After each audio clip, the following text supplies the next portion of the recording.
Hello fellow leggers! Hello to all of you old faces and newbies round here. We're on the south bank of London today at the National Theatre, where we're going to be heading into the Olivier space and see two Hollywood stars. Yeah, Ralph Fiennes. Yeah, and Sophie Okonedo. Talk about A-list cast, and they're in Antony and Cleopatra. So stick around to find out how many legs. Whether it's break a leg Or leg it.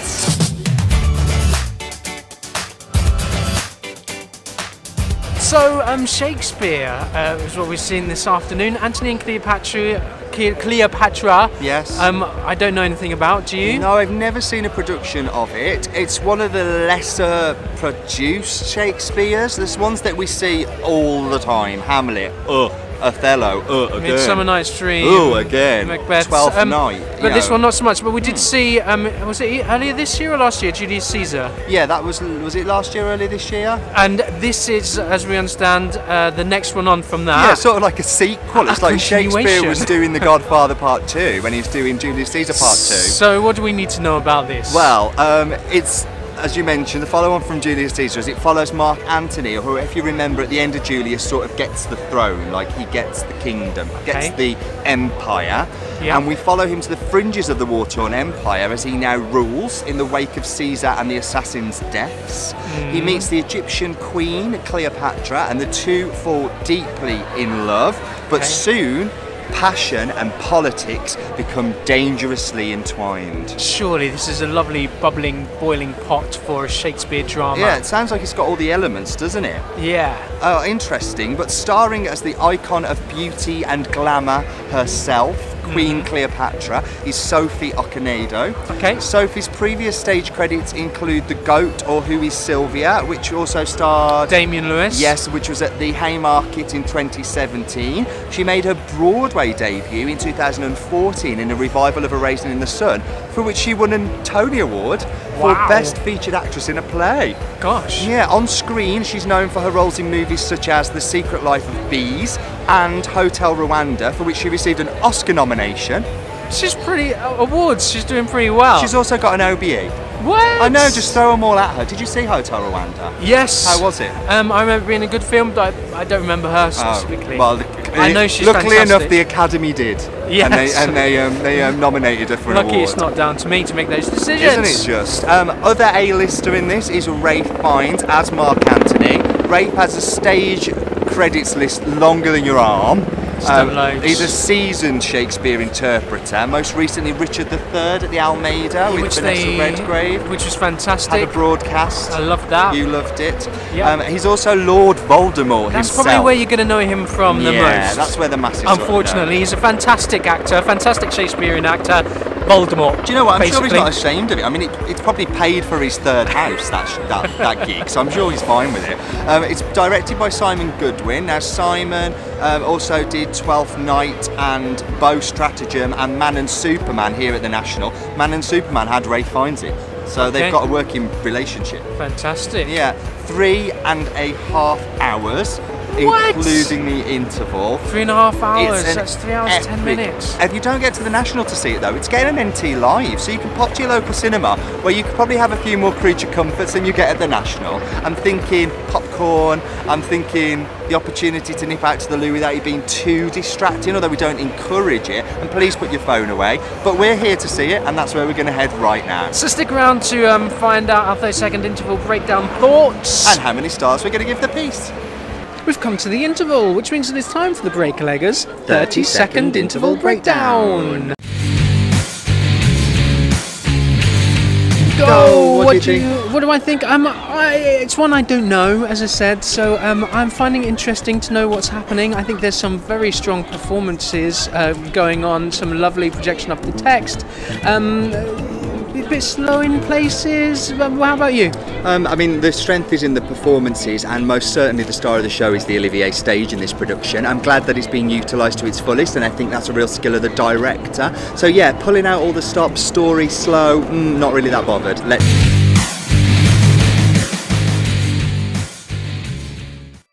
We have come to the end of Antony and Cleopatra here at the National Theatre, Olivier space. It's always nice to be in the Olivier space because it's such a vast, cavernous interesting space. You can do a lot with it. It is, and you feel that the audience has a real sense of anticipation. You know, they're all around you, and there's a certain atmosphere that you get in the Olivier space, which I think is quite unique.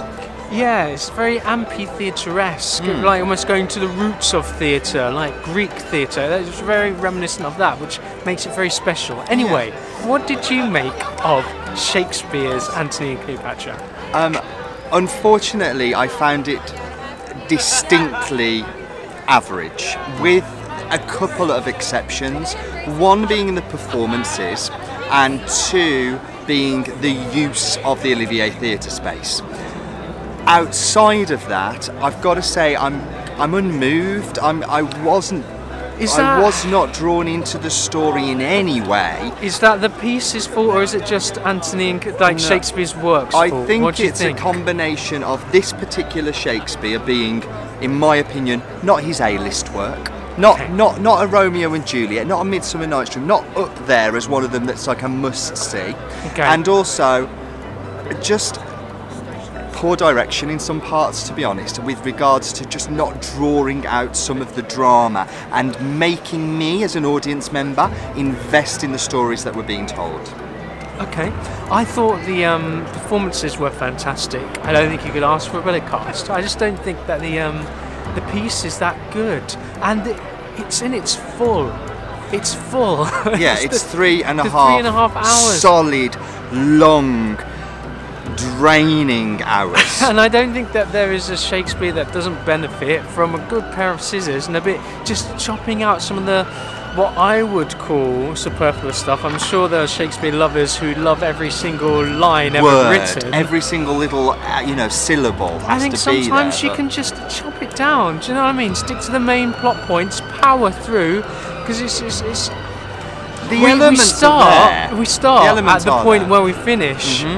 And I could see it coming, but it still wouldn't come. Still, it would have lasted for another 40 minutes. Yeah. And it's like, come on, let's push through, and I would care more. I think I didn't care too much. That's it. I didn't care. I couldn't care for the characters. I couldn't care for the plot. I didn't feel there was enough at stake. I didn't feel the peril there. The stakes weren't high enough to sort of warrant my attention for 3.5 hours. I felt no pain to them. The only pain I was feeling was in my bum. Yes, I had numb bum.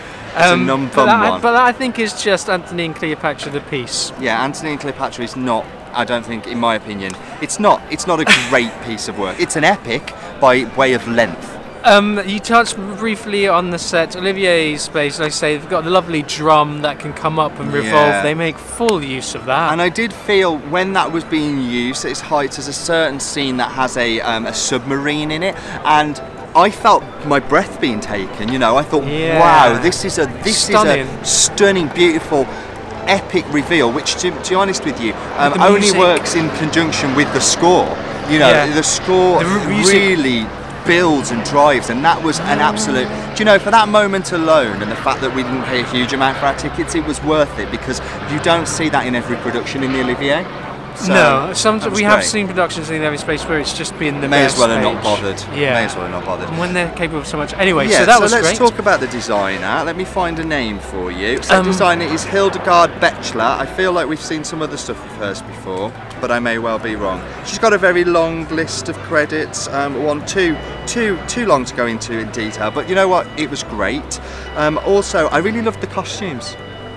Yeah, it was quite modern. Yeah, it was modern. I mean, it was set in the now, right? Set in the now. I believe. Set in the Although now, there was a bit of a 70s vibe going on, especially around the pool, and they're sort of in these gowns. Once there was we're a bit into of the Hollywood glamour, sort of 70s feel about it, which I quite liked. So I would shout out to Evie Gurney for the costume designing.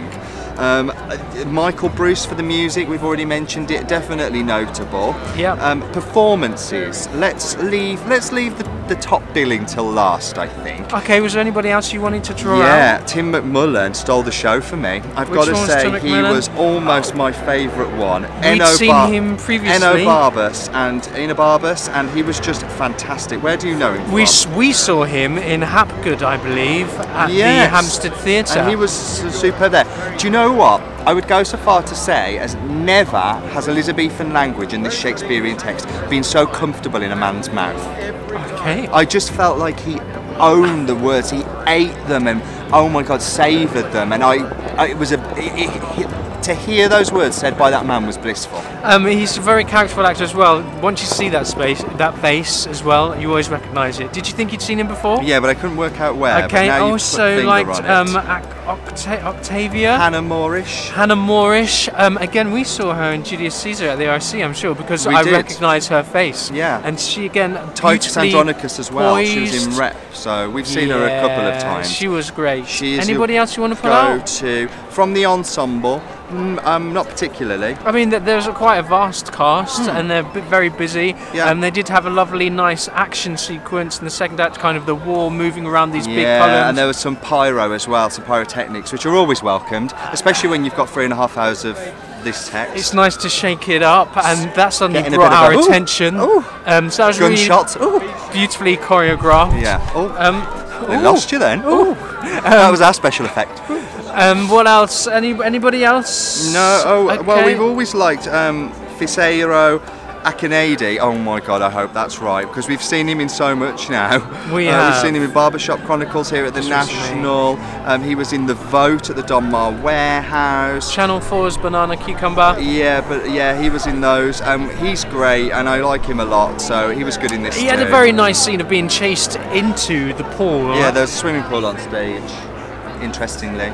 Okay, so let's go on to the leads then. Yeah, so let's talk about Sophie Okonedo first. I freaking love her. Yeah, she's brilliant. She's a master of text. Yes. She was really phenomenal. Yes, and she was really like her a lot. Thoroughly believable. She goes from sort of there's an element of Lady Macbeth about her. She's got this scheming. She's quite scheming and controlling, but then she also plays the sort of insecurity a lot. There's a huge amount of insecurity about her. And it's all driven from insecurity and love and lust, and she goes through all of the emotions of anger, of jealousy, passion, manipulation, cunning, just to get so that she feels as if she is wanted and that she is loved. Yeah, I would go so far as to say she's a well-written Shakespearean female character. She's got a lot of depth to her. And really well performed, yes. And I guess directed within that to be able to pick out each of those moments as well.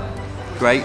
And I suppose the main man himself, we must mention Sir Ralph Fiennes. Is he a sir? Don't know. Is he a sir? Probably should be. I mean, if Sophie's got an OBE, he needs something, doesn't he?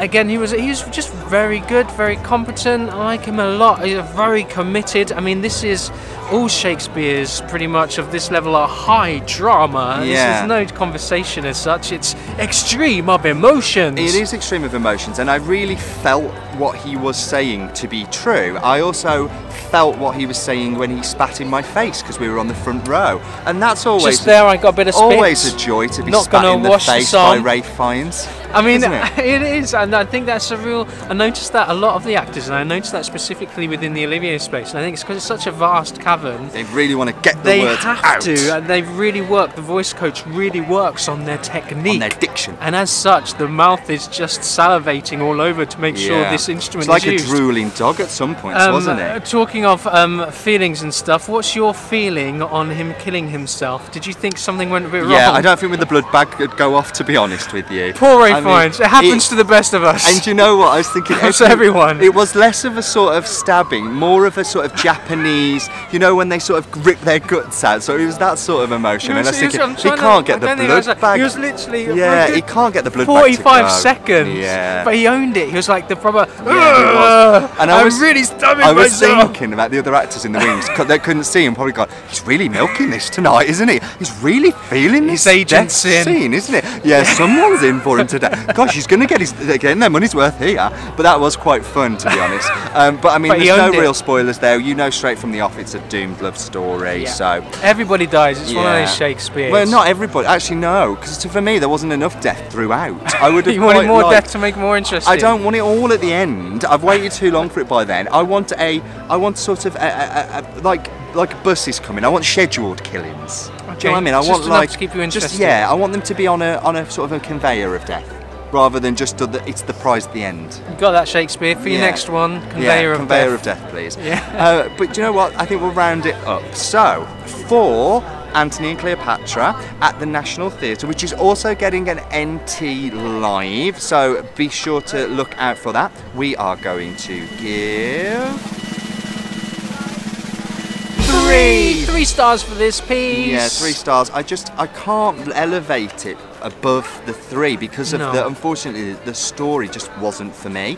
The performances, the fact the Olivier's being used are great and worth seeing for that. But outside of that, do you know what? I'm not going to see another production of this. I'm not rushing back. I'm not thinking, God, I really like Antony and Cleopatra, I need to go and see it. No. The reason I would see it is probably because there were big names in the lead that I would want to see them perform again. Yeah. And that would be the only draw for me for this. Unless they condensed it and cut it down into a 90-minute straight through piece, then I could be interested. Maybe made it into a musical. Oh, throw in a couple of songs. Yeah, let's do a tap number, why not? But it needs it in this piece, to be honest. Yeah, that would be great. Instead of 45 seconds, we'll have 4.5-minute tap number for the death scene. Brilliant. Yeah. Anyway, that's just what we think. Just what we think. What do you think? Do you know what? Pop down below, let us know if you're seeing it at your local cinema, or you're seeing it here at the National, or you just want to talk to us. We always love to hear from you. Talk to us about your Shakespeare experiences, which ones you love, which ones don't quite do it for you. We want to know. What doesn't cut the mustard? I wonder if that's a Shakespeare quote, because most things are, to be honest. Anyway, we're the Break-A-Leggers. And we'll catch you again soon. Bye!